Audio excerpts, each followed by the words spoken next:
morning, everybody. Whether you're on the East Coast, West Coast, or around the world, this is Coast to Coast. We got Philly back in the house, so obviously we got to talk about that Monday night disaster. God, please can we talk about it? Please, for the love of God. What was that 8 turnover just ugliness that really could have been 12 if all of them were lost? Did you see that even the Nickelodeon Monsters Inc. play blew up on that one play? They didn't know what to do because there was so many turnovers on the one play alone. The whole thing just blew up. It was just like, what happens now? I didn't even get to see it because you can't find it anywhere. But it was funny that it was like, hey, here's a interception. Oh, there's a fumble. There's a fumble. hey, Pags, I told him it was like that damn. Remember the replacements when John Madden's calling it, and he goes, the one guy who started the play is the same guy who finished the play. It's almost right, exactly. That whole play felt like that, Nope. No, and of course, the record set, right? Because no time in NFL history has somebody thrown a pick and fumbled on the same play. So shout out to Jalen Hurts for setting a record. Good job. But yeah, no, it was, and of course it only happened one time because there's so much that has to happen for that to happen. Yes. And, hey, you know what? The whole game was who wants to lose more. Oh yeah. And we did. We wanted to lose more. There's so much blame to go around here. Forcing that last throw made no sense. You had tons of time. He could have easily ran for the first down right there. Like he didn't. It was first down. Well, no, but I mean, there was so much room in front of him. He could have just ran. Yeah. And instead, he launches that thing into double coverage, super tight window. Like it just didn't make any sense. You still had 3 minutes to go. And that's why I'm starting to wonder if maybe his decision making is just not all there where it needs to be. Well, you know what I'm saying? Because look, last year you guys got the Super Bowl, no doubt about it, man. You won it. But I'm wondering, and I'm wondering is because look, Dak Prescott's never gotten a Super Bowl. Let's be honest, okay? But he takes a lot of shit. Dak takes a lot of shit. And I'm wondering, is it time to start giving Jalen Hurts a little bit of that love too? Because after that performance and a couple of performances before that, he's had moments where he has not looked good at all. Well, this year has been off for sure, just as a team. Yeah. I want to say that if there was a sophomore slump, this is it. Yeah, we'll say, I mean, obviously he's improved. And now he is like regressed. Yes. A good amount. He doesn't want to run the ball. There's a lot of different things that have come as part of this. Like that he's trying to become more of a pocket passer. And by trying to do that, it challenges, it challenges him to have different things better than than last year. Last year, they relied more on the run. This was the first game that they actually had the run, working for him. But you got an offensive coordinator who was the passing game coordinator. So he doesn't understand how to run the ball. And I feel like sometimes he chooses to run the ball and in such a way that it limits the run to force them to have to pass. And that makes me wonder, like, what happens moving forward? Obviously, they have to sit back and really start to consider certain things. Like, I don't know if somebody else, I don't know that you can have somebody else start calling plays. But I think that they have to start to push more of a running game in a different way. It's like, you threw the ball 40 times. 40 times. You're not going to win many games that way. This isn't This isn't the Chargers from back in the day. That's that team that could throw it like 50 times a game and win games. Yes. In the NFL, you don't win games that way. And especially now that the Eagles kind of set the standard last year, it's becoming a running league again. You remember 3 years ago they were talking about, is the running back dead? Yes. Guess what? Now all of a sudden the running back is alive and kicking. Yep. And teams that are winning are running the football. But what amazed me about that game was the one guy who I thought would have had, if anybody was going to have that amount of turnovers, didn't. I mean, I really thought Justin Herbert with the hand issue that might cause issues. Maybe he might fumble or whatever the case is. But he was the one guy that didn't turn the damn ball over and basically just facilitated the game and let the team do the work for him. And again, he had 2 runs. Well, I think 2 first down runs back to back. I mean, it just looked like completely different. I was expecting that out of Hurts, not out of Herbert, just given the Herbert's hand issue. But it wasn't the case. Well, but there was plenty of fumbles to go around because it wasn't. I mean, everybody was fumbling. I understand that, it says there's 8 turnovers in that game, but there were 4 more fumbles that the offenses got back. Yes. Right. I mean, right. And it's the thing that just made no sense to me at all is, had this been inclement weather, like it's raining or snowing or whatever, like I'm with it. Sometimes the ball can get slippery. You're playing at SoFi. You're in LA. Like the weather is great. And, it's a protected stadium anyway. So, like, none of it made sense for you to have ball security issues the way they were on Monday night. Right. Well, the defenses, these were 2 of the best defenses in the league. Sure. Going up against each other. So, in the midst of all that, I mean, first off, four interceptions, all by the same guy. Yeah. I mean, that was a little ridiculous.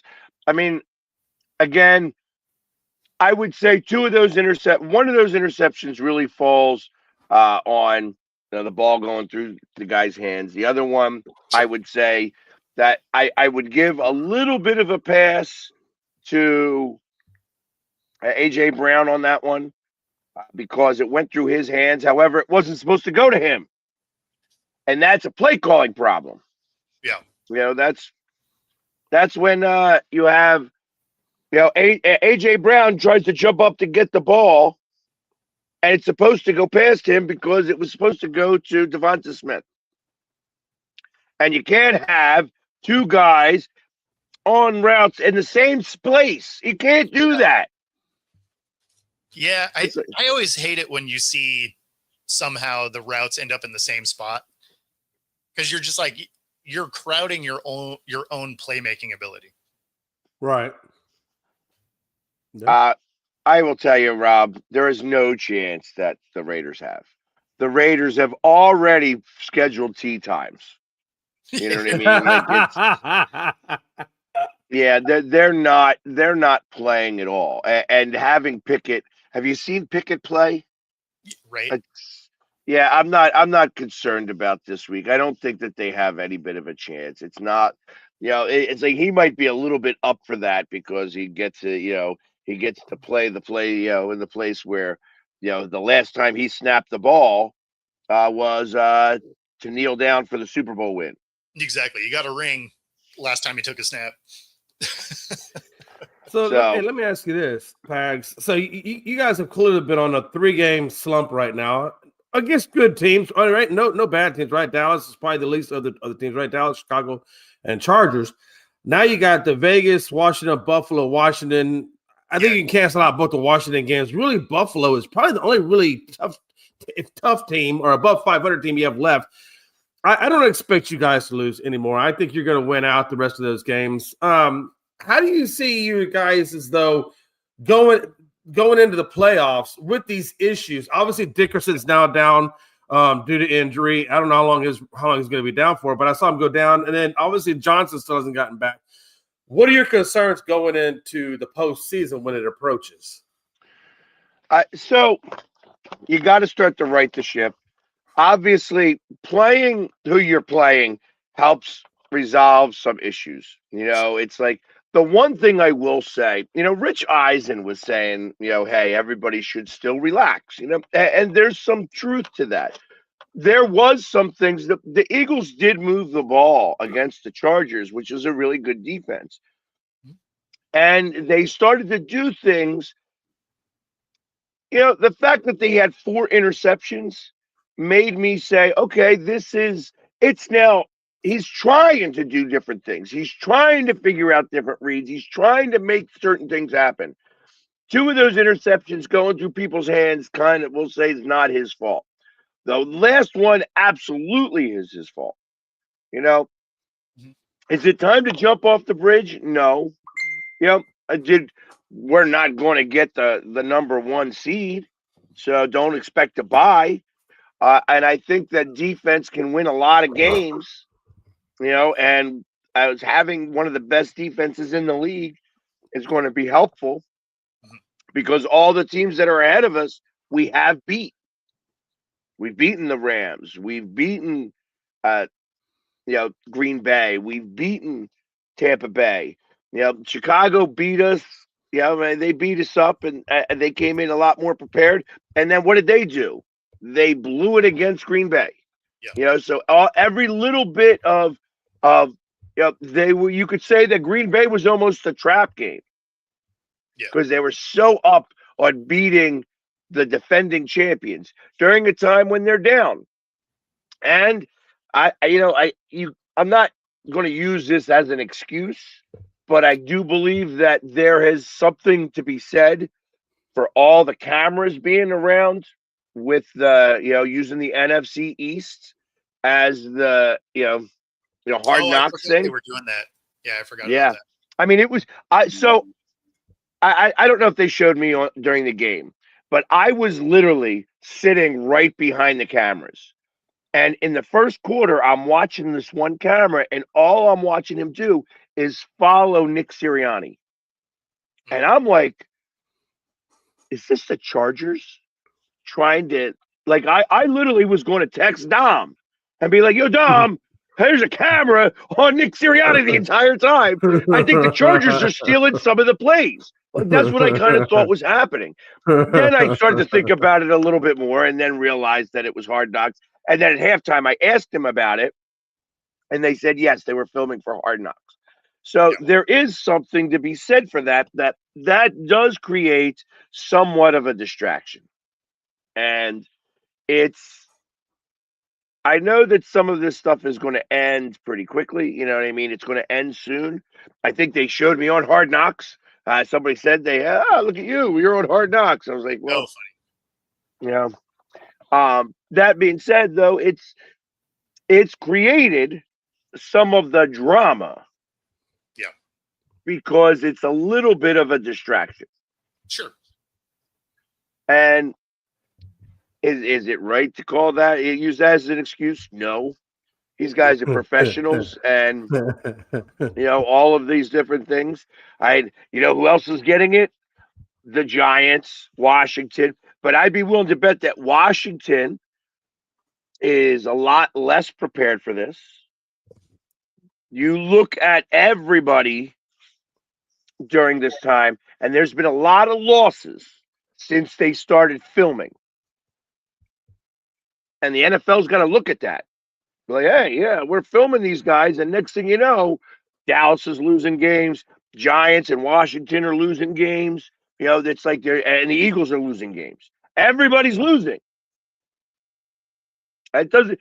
There's something to be said for that.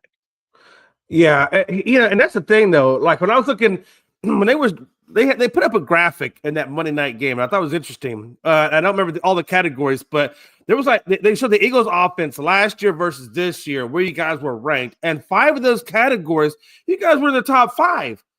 But then they showed the same categories this year, and now you're like 22nd, 23rd, 24th, 20th.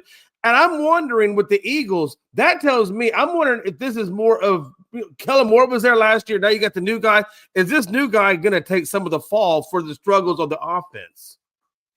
That's called, I think Pachuca is his name, or Kevin Petrullo.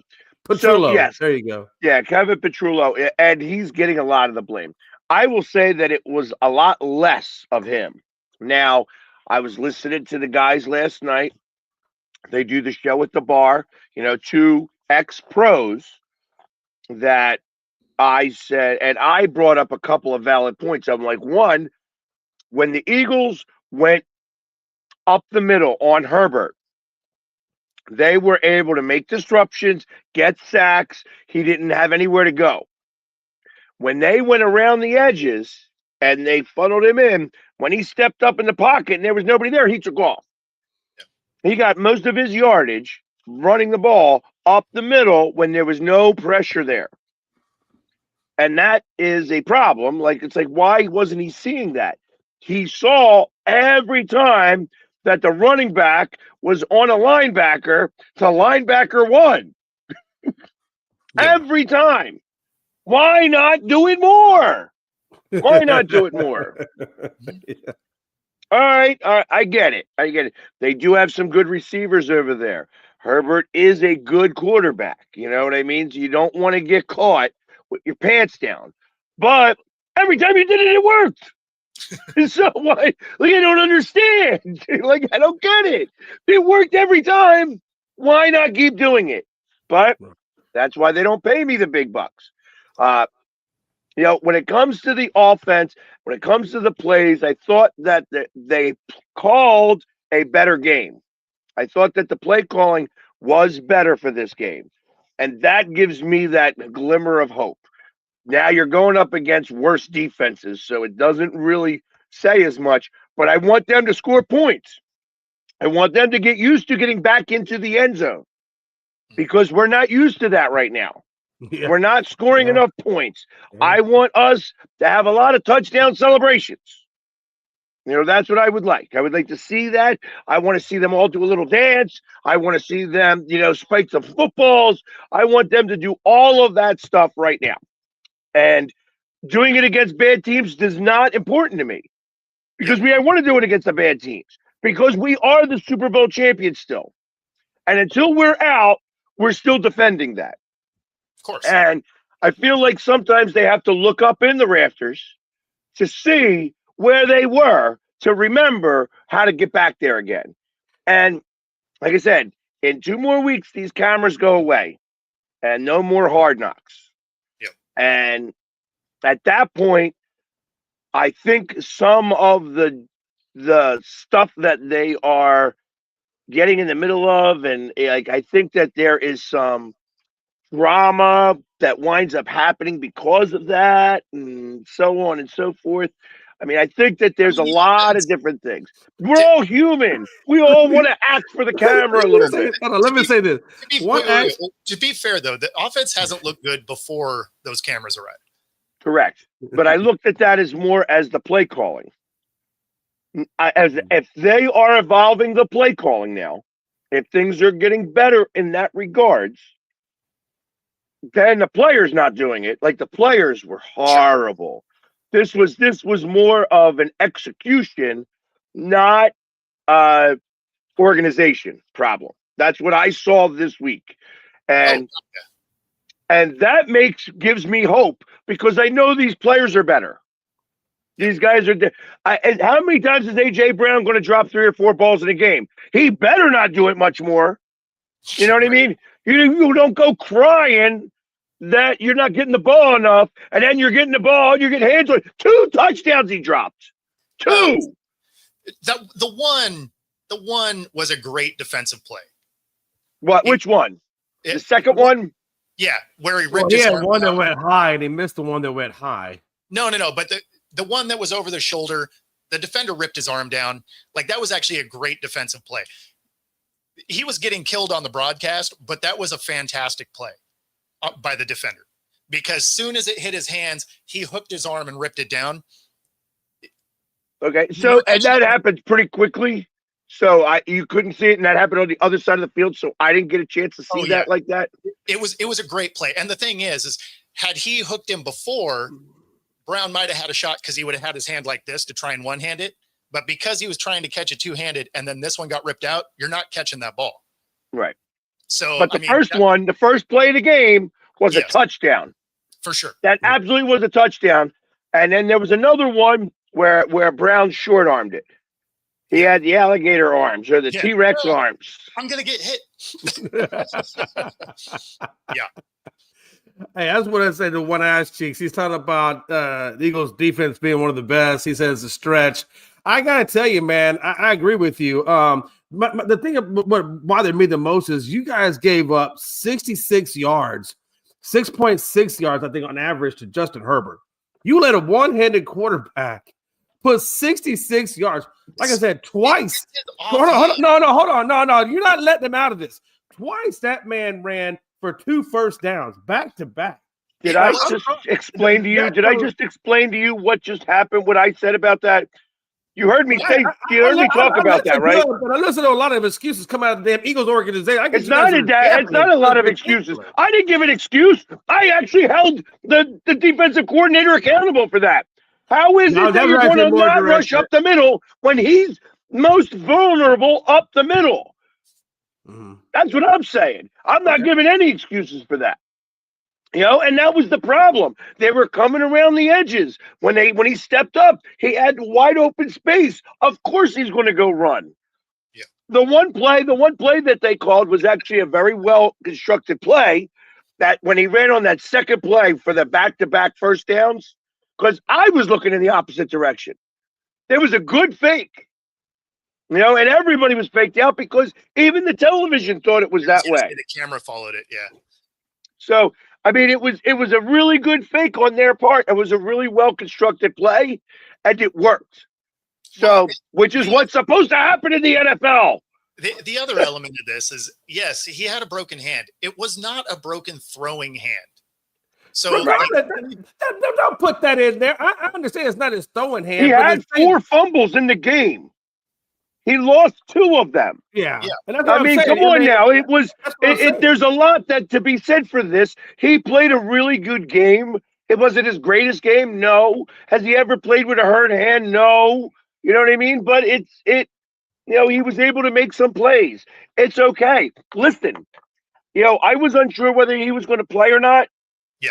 And if he didn't play, they lose that game. Oh, for sure they lose it. Oh, of course. For sure. Of course.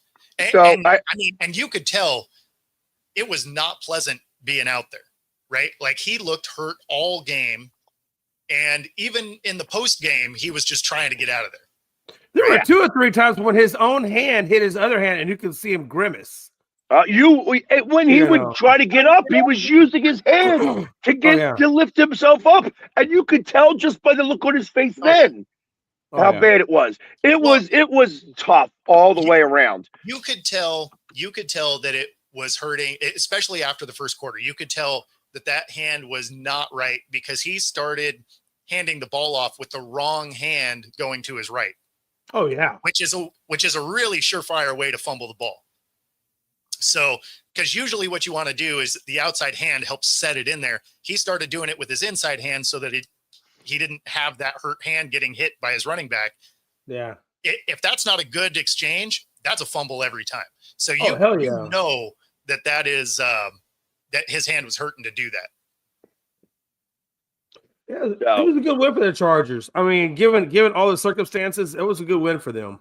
Yeah, I was talking to some educated fans, and I happened to be sitting next to 2 Chargers fans who were from Philly, which I thought was real odd, but they were educated, and they're saying that there's no reason why the Chargers should even be 9-4. And that goes to tell me that has to do with coaching. Mm-hmm. That, I always, I'm not a Harbaugh fan. I am not. I think that he's an ass, actually. That being said, he must be doing some things right, or he has the right people around him, because that offensive line is as weak as it comes. And the only offensive line that looked weaker was ours. Yeah. They were getting a lot of pressure. Both sides got a lot of pressure on the quarterback. I'm with you though. Like, I think Harbaugh is annoying, but all that dude does is win.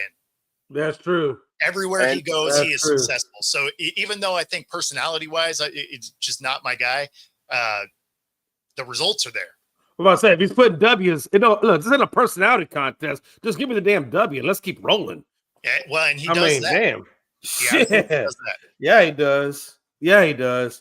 His other brother is not having as much fun right now over in Baltimore.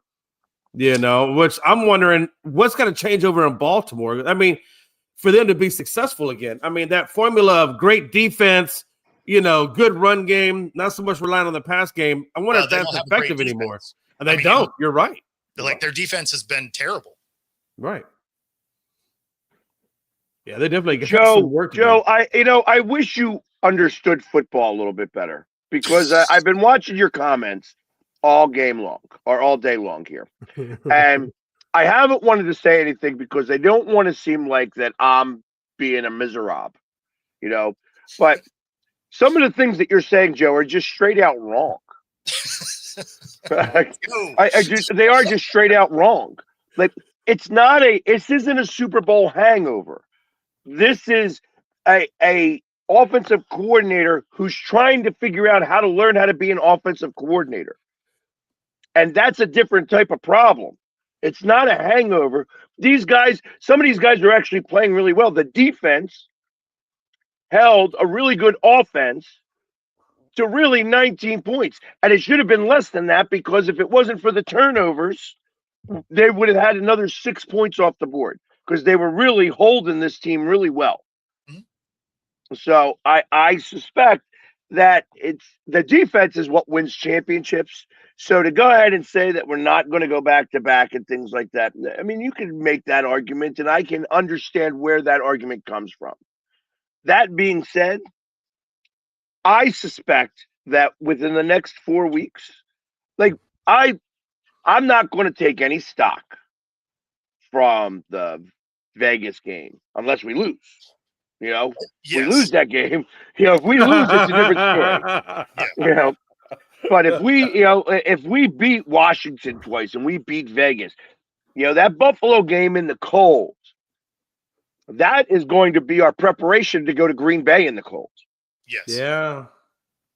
That's what this is going to be about. And that's what they got to take these games as. There are some really, the challenges are against themselves now. You're not competing against the Raiders. You're not competing against Washington. Your schedule's very easy moving forward. But Buffalo is going to be a tough one. In the cold, we're going to be freezing our nutsacks off. You know what I mean? Freezing your nutsacks off in Philly? I mean, I know Philly gets cold. It gets cold, but not Buffalo cold. Yeah, that's probably true. Maybe not Buffalo that's cold. Different animal. Plus, it's going to be snowing in Buffalo. Yeah, that's true. Let's be real. It's going to be cold. There's going to be wind. It's going to snow. Well, and that's true because New York is a cold state because the Army specifically sends people to New York, upstate New York, Fort Drum for cold weather training. Not even Alaska or anywhere. They go to Fort Drum. So I agree with that. That lake effect is going to kick in the balls. Yeah. So, and I look at that as that's going to be your preparation. Now we have to prepare for what's coming in the playoffs. And I feel that our defense is able to compete against any one of these offenses. And when it came down to it, if you look at last year's playoffs, in the Green Bay game, our defense really held up. In LA, it was our defense really that won the game. The Super Bowl was a different story. Our offense was overpowering and our defense was overpowering. That there was nobody who was going to go into that game and beat us at all. Joe, usually the hangover is for the team that loses. Typically why your Super Bowl winners aren't generally as strong is everybody is circling that one on the schedule. They're getting up for you. So usually you're still playing pretty decent, but everybody's giving you their best shot. When you have the loser of the Super Bowl, they're the ones that usually have the hangover. You can see that they're not playing quite the same. So outcomes can be similar, but usually it's the loser that has the hangover. The winner generally just has tougher competition coming at them. And if you look at our losses, at all of our losses, minus the Chicago game, every game was as a one-score game. Yeah. Like it could have gone another way had something happened. Chicago was a different story. And even though it was like that was like really a 2-score game, 9 points. Should have only been 8, but that's beside the point. You know what I mean? I feel like that they should have kicked the extra point at one point and at least kept our minds in the game. I think that once you miss that extra 2-point conversion, you almost take yourself out of the game. You can't really play it anymore. That being said, every other game, losing to Dallas, losing, these other games have been 1-score games where we could have done something differently at any point in the game to make it work.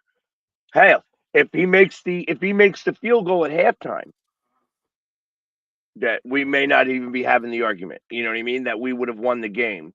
But I think it would have probably, everything changes once the score starts to change. But it's, he misses it. He missed the field goal. Dicker didn't miss field goals. Yeah. And those are real things. So it's, like I said, there was enough blame to go around all the way around, including on the defense when I felt like our defensive coordinator could have done better on some of his play calls when he saw that it was working so well as he was going up the middle, and he went away from it. And the moment he went away from it, Herbert started to run in the middle of the field.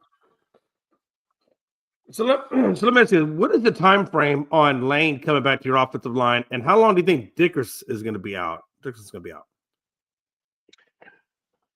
I didn't hear more about it. I heard it was a meniscus tear, and Dickerson could be. They were going to do some minor procedure where it could be like, 4 weeks, 6 weeks, I guess. I can't answer that. Lane Johnson's supposed to come back next week. He'll be playing in a lot of pain. Right. They're going to be giving him different shoes so that it supports the Liz Frank. Except the problem is when you're doing that, you play a little bit like Frankenstein because you don't have the movement of your foot. Yeah. And my expectation on that is because it's his off foot, it's not the one that he's planting. It'll have him at 80%, and 80% Lane Johnson is better than everything else we've got going. And of course, if you're watching right now, you can bet on whether or not they are done in the first round. Using the QR code on the screen, up to 125% of your first 3 deposits, 10% bet guarantee, and bet alongside us right here on Coast to Coast. And of course, if you are here in the Pacific Northwest, you can also use this QR code right here, even though it's a little slow coming up. There we go. Free 5-day pass at any of the 3 locations: Bellevue, Ballard, University Village. And of course, if you caught True Fusion on Evening Magazine last night, you got to watch my wife do a class on TV. So use the QR code right here. Find your edge. True Fusion Gym. There we go. Real quick, when it comes to the Cowboys, I don't think we have a shot really at getting in the playoffs right now. Because I don't expect the Eagles. I don't expect the Eagles to lose 2 games. And I think right now we're a game and a half back of you guys. No, and you I guys don't. Yeah, and I don't think we can make it to the wild card round either. No, you need a lot of people to lose to be able to make that happen. You need a ton of help. You also don't have the easiest schedule moving forward. Right. Yeah. So you can't worry about anybody else. You got to worry about yourself first and foremost. And I think that's your hardest thing to do right now. So you got the Vikings, which should be a win for you guys. I mean, I think the Vikings are just about done. You then have the Chargers, which, you're going out there, which isn't such a big deal for you guys, I guess. Or no, they're actually coming to you guys. So you have the Chargers at home. And then you got the Commanders and Giants. So, I mean, realistically, the Chargers game is going to be the big one. I agree. I agree. It's like you get the Commanders after we beat them up a little bit, because the Commanders have Eagles, Ertz Dallas is done. Eagles. Yeah, Ertz is done. Jalen's done. It's rough over there in the world. Of Washington doesn't win another game. Yeah, they're done. Yeah, I think that's absolutely the case. I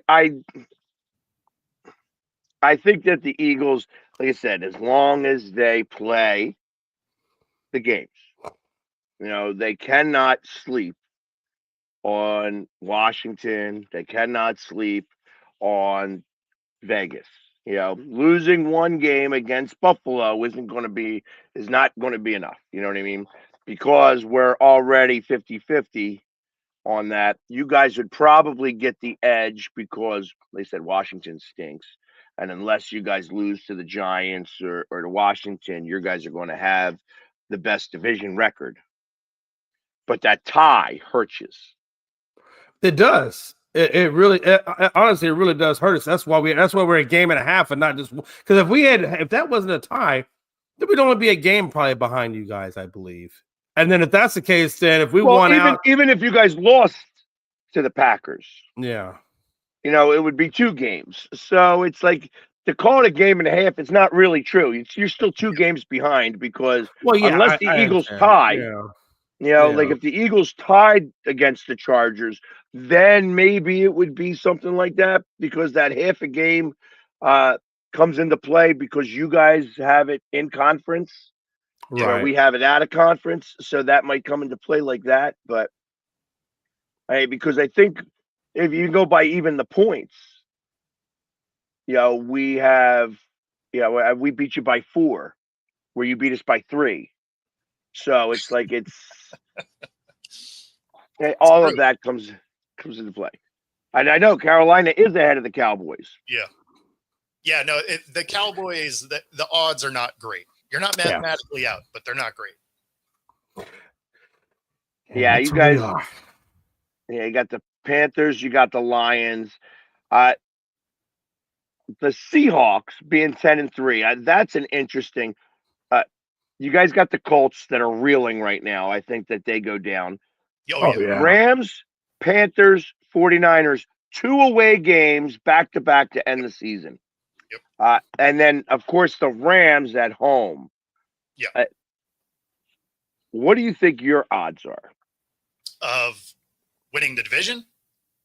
Of winning the division. I mean, you guys are playing some spirited ball, I'll say. I won't say great football.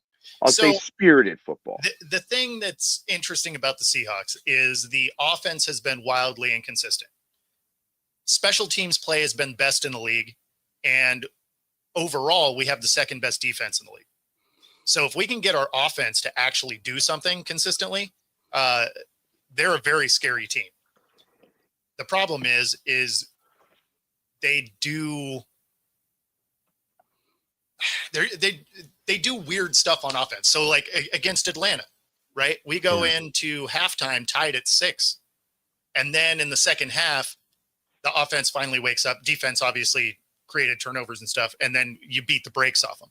But if you went into it at halftime, you're like, what are we doing on offense? Terrible. Yeah. So if they can figure out how to get consistent play out of the offense, the defense has been elite. Special teams play best in the league. So it's just whether or not they can really get that dialed in.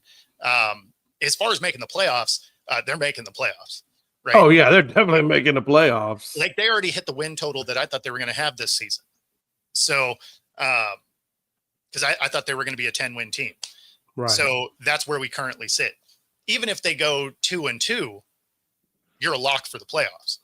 There's a chance that a 12-win team doesn't make it. Yeah. So I can't say that they're a lock yet. So funny thing about that is Seattle had been the odd man out being a 12-win team back in the 80s. So back when they were still in the AFC West, I remember that as a kid, they were a 12-win team, missed the playoffs. That's crazy when you're a 12-win team missing the playoffs. That's nuts. Yeah. So, but no, that being said, they probably, I could see them being a 12-win team. Really week 18 really is, who knows what that looks like. That game against the Rams will really tell you whether or not game 18 matters. And that's what I feel like, because I feel like with the struggles the Eagles are going through right now, that really, I think you guys and the Rams are the two best teams in the NFC. Hell, maybe even the league, to be honest with you, as a whole. Yeah. So, I mean, we haven't done it on this show recently, but this is how I have my power rankings. Yeah. So having the Patriots and the Broncos up that high still doesn't make much sense to me. Interestingly enough, at this point, you're talking about the two leading teams in the league, record wise. I understand that the Patriots haven't had a tough schedule. The tough teams they've still played well against. The Broncos have won 10 in a row. I mean, at some point you have to take them seriously. So I'd probably put the Broncos at 3 and the Patriots at 4, just because of the strength of schedule. Yeah. The problem why I had the Broncos below them is because they don't play offense all game. Well, right. Yeah. Like they wait until the fourth quarter. They've had a couple of games where they put together a consistent game. But, my biggest thing about them is they just don't play offense all day. And, when you start playing in postseason play, that's going to catch up with you. The Niners are up that high because despite the fact that everybody is in a wheelchair, they keep winning games. The Packers and Bears, I mean, they keep gutting out wins. The Eagles continue to drop for me because the offense has just been terrible. I understand that you've won some games and whatever, but God, like if you were playing the way you are today in the playoffs, it's one and done. I would almost switch it out. I could put the Chargers in the 8th spot, just because of the same situation as the 49ers, that they are decimated at doing that. And, maybe move the Eagles down to 9 and the Bills at 10, and knock the Jaguars off. But the Jaguars are 9-4, like quietly 9-4. Well, you know what I mean? That's why they returned to my list, right? Because if you remember, they were down there in like week 3, and then they just said, see you later, to playing football for a while. So that 10th spot, that easily could have been the Chargers. Like there's a few teams. I'm about to say, what are even the Texans, given the way the Texas defense is playing and that offense is starting to kind of find its rhythm. I mean, I don't know they're on there now, but I wouldn't be surprised if the Texans and Jaguars flip spots at some point before the end of the season. And that's the thing, right? Like anytime you're in that 9, 10, 11, 12 range, like those are very easy to kind of move around. Oh, for sure. Because the Texans, best defense in the league, right? And their offense is coming together. Obviously, the Chargers are a solid team despite the injuries.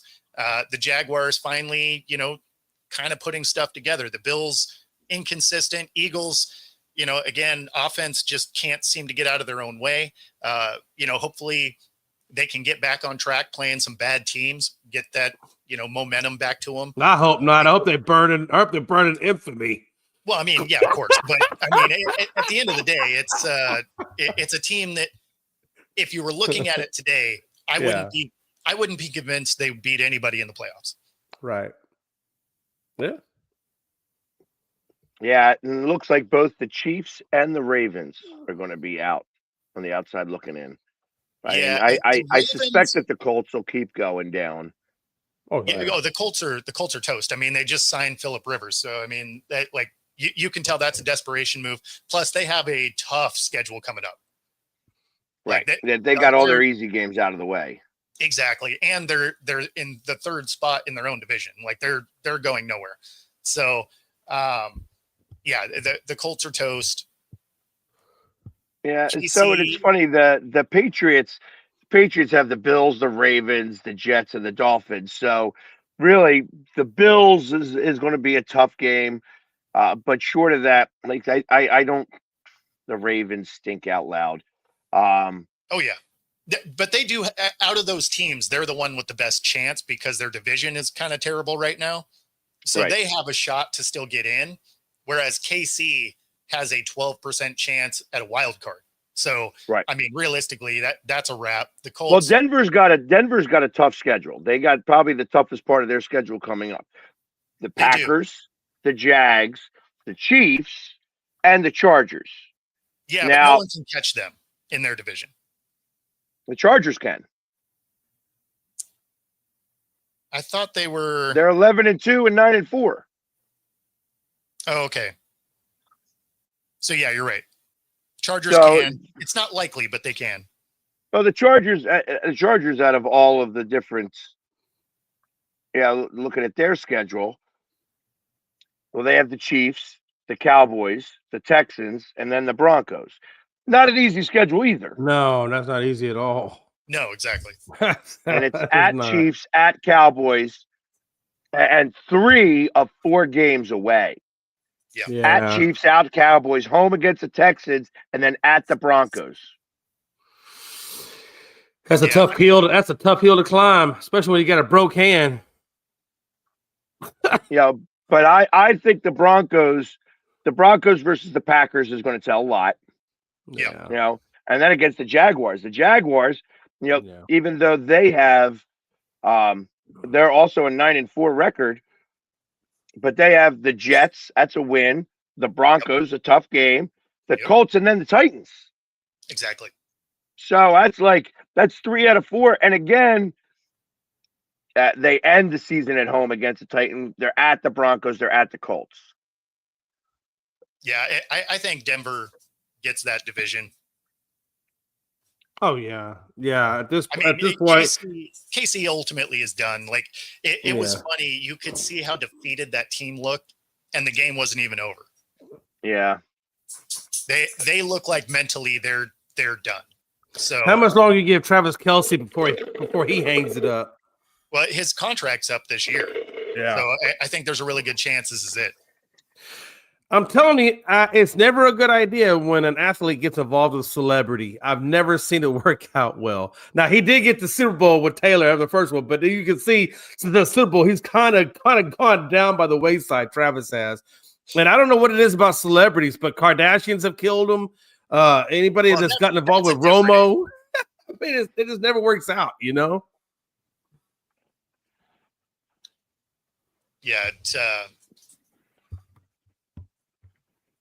I don't think that's a play here, but I think he's just aged out in a way, like because he looks slow, and even like the first year he bulked up and he looked like the distraction was a key element of it. This year he slims back down. He did not regain any speed. Like he looks incredibly slow. I'd be surprised if he doesn't hang it up after this. Hang it up, go get married, do all that. Yeah. Well, listen, he's going to start making billions of dollars himself. He's tied into Six Flags. He owns a beer company. The moment that he gets out of football, he's set for the rest of his life. So. Oh God, yeah. I mean, he was going to be anyway. Yeah. Oh yeah. Yeah. That being said, so on a similar note, we might as well talk about the coaches that are potentially getting fired. Obviously, we got a couple of them. And the ones at the bottom there are unlikely, right? But no, I think Harbaugh gets fired. There's a good chance. McDaniel, I think, is doing just enough to keep his job, but Gannon, Stefanski, Taylor, Morris, they all seem Zach Taylor stays. Do you think he stays? I think the Bengals do not like to fire coaches. Exactly. And that's probably why Harbaugh stays too, is the Ravens are overly loyal to guys. Yeah, I think that the other day, losing to Pittsburgh cost him his job. I think that's what did it. I think it's going to be a mutual thing. He won't be fired. He's just going to hang it up. He's just going to resign and call it good. I think it'll be a mutual. Yeah, a mutual thing. Well, and I think the Stefanski one is definitely going to be gone, right? Well, especially after this last week. This is his response. What was supposed to happen on that last 2-point conversion? Yeah, not going to get into all the specifics, Jeff, but obviously did not go as we thought it would. Did you make that call or did Tommy? Yeah, I make every call. Yep. Like, he looks so defeated in just being a Brown. I think he's just waiting to get fired at this point. But for them to pull Shedeur off for that final play to tie the game up on a day that he actually had a great day. I watched something today, this morning, that was like, wow. The reason why he is not a Shedeur Sanders fan. Okay. Back in the day, Tim McCarver was doing an interview and got like a whole bucket of water dumped on him by Deion Sanders. Tim McCarver is Stefanski's grandfather. Okay. And that this might be harbored hatred. All right. For a long time. That is the slow play, I guess. But wow. I found that out today. I was like, whoa, that's holding some grudge. But no, that makes sense. That actually makes sense now that I think about it. You know, and it's like he's like, you know, you think about this, and it's like, here's Stefanski, who's 10 years old at the time, and his grandfather's his hero because he's seen on television all the time. And then, you know, you have Deion Sanders, who is a little frustrated because he didn't like what Tim McCarver had to say about him, dump a whole bucket of ice water on him. Yeah. That's funny. Yeah, just a little bit. Well, and they got a couple of number ones, so they might draft a quarterback yet again. Stefanski's probably calling Deion, hey, man, remember that shit back in the day? Yeah, I got you, boo-boo. I mean, I doubt it's that overt, but gotta know where that didn't happen. But yeah, I definitely see where Stefanski probably is done, which I think he'll welcome at this point. Gannon, you have to think like they're set up to be a middling team, and they've wildly underperformed that. Yeah, maybe Taylor makes it. Morris maybe does too, but Pete shouldn't. Pete Carroll, he's got legitimately has a chance to not be around next year. I don't think it happens, but I think he retires. I think that he realizes like this sucks, and this ain't getting better. This ain't going to get better. You know, and I think that's. I mean, I would have almost pulled the plug already. Like if I was him, I'd have been like, "Hey, listen, this is not what I signed up for, and you guys suck, and I'm gonna just walk away." You know, so much of this has been on how bad Geno's played, which I have to admit, I did not expect this drop off that he's had, especially his attitude drop off. Also, right? Like he's been thankful for the opportunity and whatever, and he's been kind of a douche when it came to going to the Raiders. So that interesting. But with the amount of turnovers, like that cost them a couple of games. So it definitely hasn't all been on coaching, but the NFL is a production-based business, right? So there's no moral victories or like the game plan could have worked if Geno, like that's not ever how that works. So there is a real chance that Pete Carroll is a one and done with the Raiders. I don't think it happens. I think he gets one more year out of it. But McDaniel, I think, has done just enough to save his job. I feel bad for Max Crosby though, because I mean that guy really gives a lot to that organization, and just has not had the fruits of the labors come back to him. You know, I hope I do actually. Truth of the matter is that I do kind of hope that Mike McDaniel gets fired. Uh, Only because I would love to see him. I think that he would be a natural pickup for an offensive coordinator by the Eagles. They would give him a lot of Sure. money. Sure. They'd give him a lot of money to be the offensive coordinator here. And I think that his personality is the right type of personality for Jalen Hurts. So I would love to see that occur. However, that would mean that in 8 seasons, he'll have 8 different offensive coordinators. Yeah. That being said, though, I mean, I feel like that the last change, we all were unsure about Kellen Moore, but Kellen Moore wound up winning a Super Bowl. You know what I mean? And I think Mike McDaniel has the ability to do that. I think that he knows how to use his receivers the right way. I know he knows how to use the running game the proper way. And I think if you gave him all of these weapons as they remain, I actually suspect that we are going to wind up trading AJ Brown in the offseason. I could see that. I don't think that is going to go unnoticed. That the way this occurred and some of the stuff, some of the drama that came about is not on the Eagles playbook. And they are unhappy about this. You know what I mean? I think. And it's, listen, in the midst of everything else, Howie Roseman is a tactician. Sure. And all of this stuff is going in his notes. And my expectation is that he is going to, make a move that will benefit them 100%. It's going to be a beneficial thing. I wouldn't be surprised if you could trade him to a good team and maybe get, 2 firsts or a first and a third Hmm. for him. Oh. Yeah. Yeah. But I don't suspect that, I think we're gonna stay with Jalen Hurts.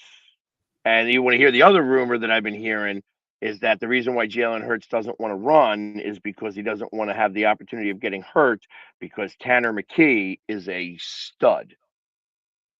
Okay. And that's if we were to go to the backup quarterback, because everybody in Philadelphia loves a backup quarterback here. That's a Yep. big deal. So if they were to go to the backup quarterback for any reason, that Tanner McKee would ball out. And having him ball out would be a no bueno for Jalen Hurts. Yeah. How much longer does Tanner McKee have on his contract?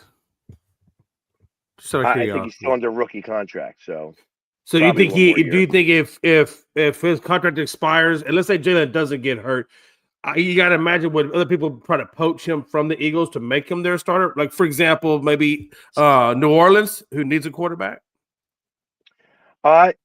Yeah, New Orleans isn't going to trade what the Eagles would want. The Eagles would absolutely want a number 2. Yep.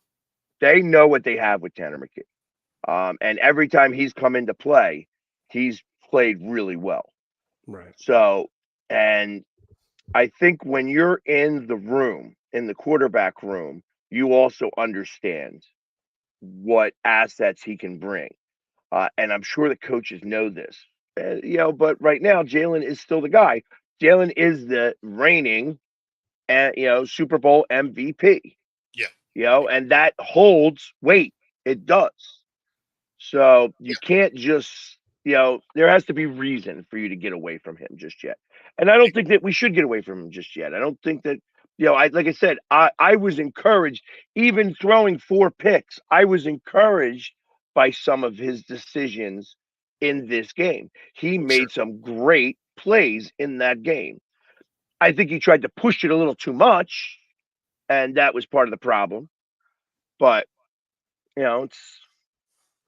we have time. There's still time this season. Well, and like we pointed out, there's some easy games on the horizon to try and get right. So I still think we can make it to the NFC Championship game. I just don't know what happens after that. No, I think our defense is strong enough to get us to the NFC Championship game, and then I think we may get exposed in that game, like we have exposed other teams, or that proverbial switch gets turned on. Yeah, but either could happen. Oh, for sure. And before we get out of here, if you are here in the Seattle area, I do Toys for Tots every year, have for 20 plus years.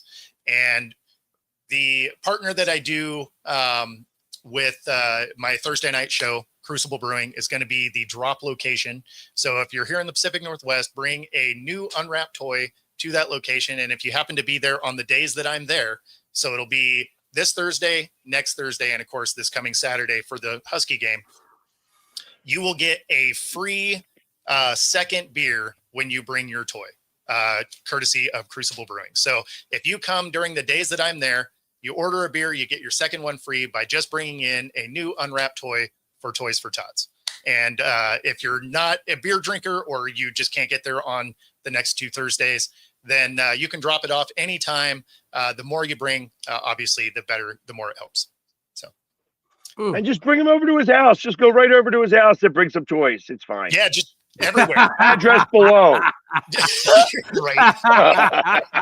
I think I'd end up with some weird stuff at my house. That being said, we do got to get out of here. We're a little bit over time. We appreciate everybody watching. Be sure to like and subscribe. Helps us bring our stuff to you. Otherwise, we'll see y'all tomorrow. Take it easy, everybody. Peace. Eagles suck.